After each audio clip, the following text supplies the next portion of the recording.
Hey there, if you've ever been on one of my sales training classes or attended one of my sales workshops, there's a good chance that you've heard me use the phrase facts tell, stories sell. In this video, I want to share with you the 6 C's of a good story, a story that can help you close more sales.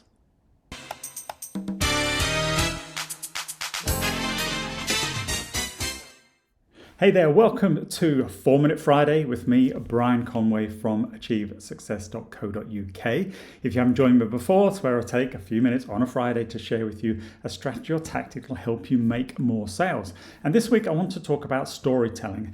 These 4-Minute Friday sessions are usually based on something that's happened during the week. And earlier this week I was doing some training for Juniper around storytelling. So I thought I'd just share a couple of snippets with regards to the power and the importance of storytelling and give you a bit of a framework that can help you bring those stories to life. We often use in selling testimonials, customer testimonials, use cases, things like that, and they're great. But if we focus just on the facts, they can be a bit dull. So actually creating a story around that and giving it a power and emotive impact can make that story a lot more compelling and therefore compel your customer to take action. As I said, this short video, I'm going to talk about the 6 C's of a good story. So to do that, I just want to go to the whiteboard. So your story needs to have a character. Sometimes we will talk about it being the hero or the heroine of the story. So here's our customer over here. Now, ideally, you want this customer to have a challenge. All right, so the second C is that there is a challenge that this customer is experiencing.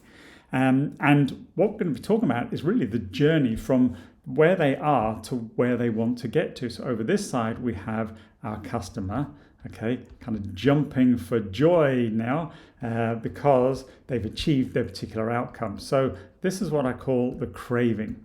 And I like the phrase craving because the dictionary definition of the word craving is a powerful desire.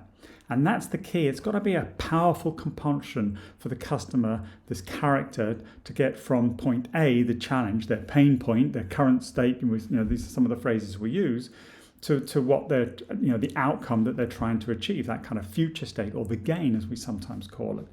So we have a character who has a challenge and a craving to mitigate that challenge or get to somewhere else, which gives us our 4th component here, which is the chasm between those 2 states.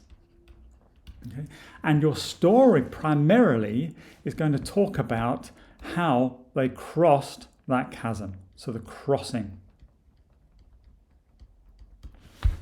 Okay, so we've got our character who has a challenge, and because of that challenge, they have a craving to achieve a different outcome.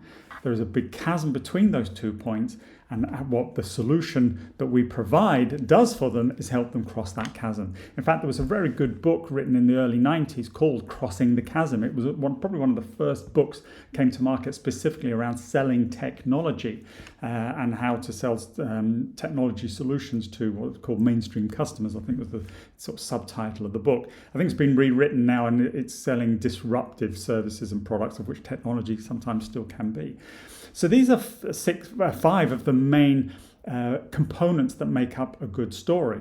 So our character here is kind of a bit like Tom Hanks, let's say, in the film Castaway, where his challenge is stuck on a deserted island, and obviously his craving is to get back home to his wife and friends and his job and I guess all that sort of good stuff.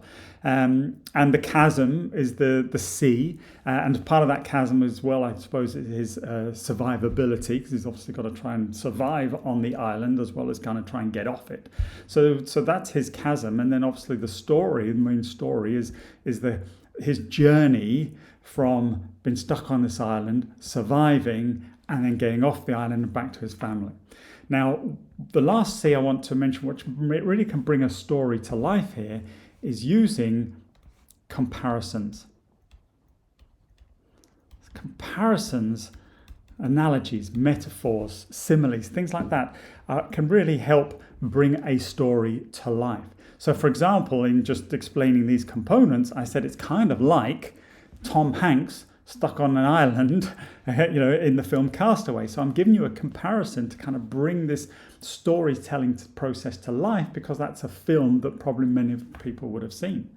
Right? If you were talking to children, you may talk about, I don't know, Woody or something, in Toy Story, and the challenge that he had of being usurped by this new toy, Buzz Lightyear, that kind of came into the children's playroom, and his craving was to kind of get back to this number one status.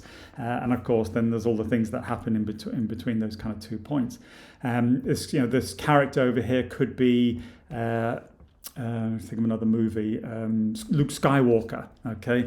And his challenge, obviously, is his family's been killed, and his craving is to become a Jedi Knight, I guess, and fight for the Resistance, etc.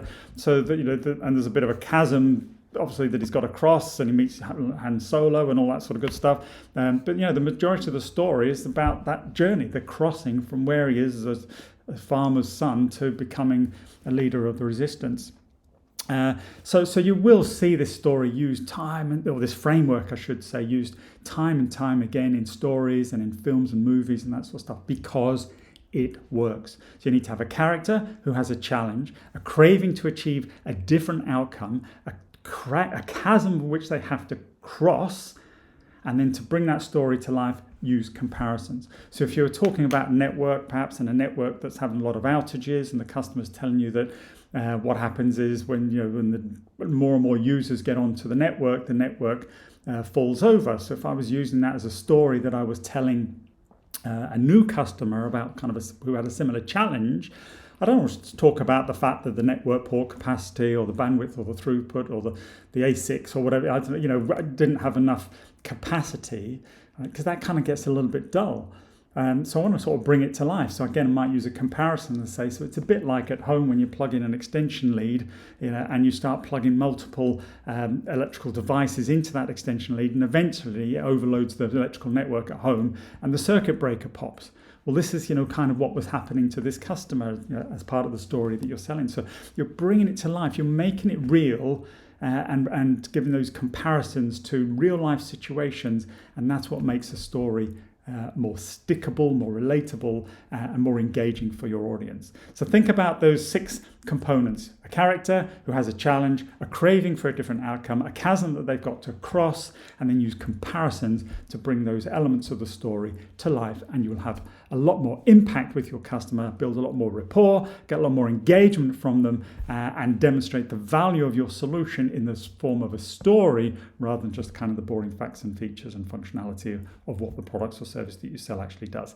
Hope you found that useful. My name is Brian Conway. This has been a 4-Minute Friday. Please do like, share, subscribe, all that sort of good stuff. Much appreciated. Really trying to build up the numbers of followers and subscribers, particularly kind of on YouTube, across a number of the different social platforms. So I'd appreciate if you share this, and as I said, follow and so on and so forth. You know what to do, and you probably know how to do it. So there you go. I'll see you again next week, if not before, with another 4-Minute Friday. Until then, have a great weekend and a great week of selling ahead. Bye-bye.